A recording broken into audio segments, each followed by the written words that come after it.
Anne. Mother.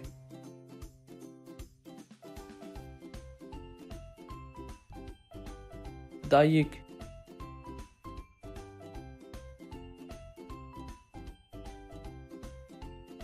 Baba. Father.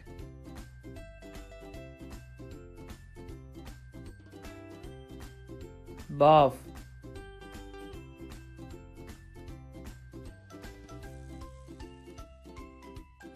Erkek kardeş.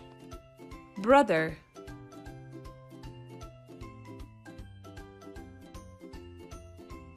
Bra.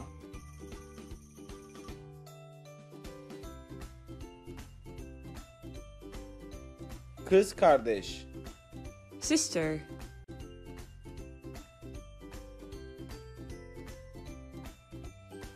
Kuş.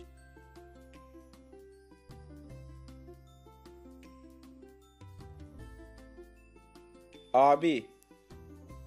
Brother.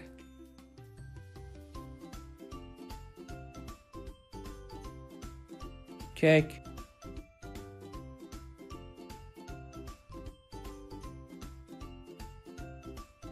Abla. Sister.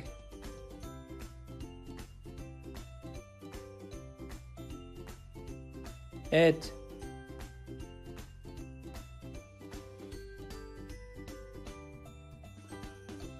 Dede. Grandfather.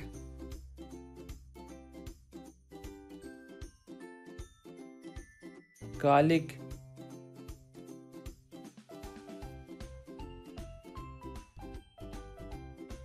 Nine. Grandmother.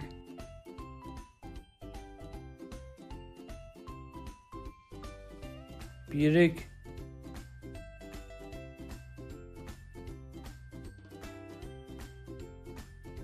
Dayı. Uncle.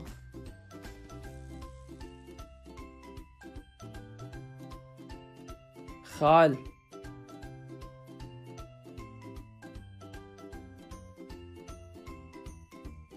Hala. Aunt.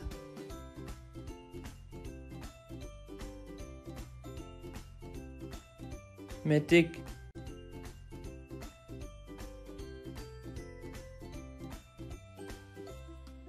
Amca.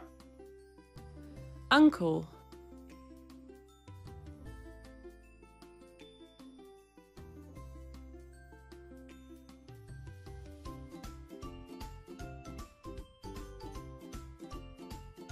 Teyze. Aunt.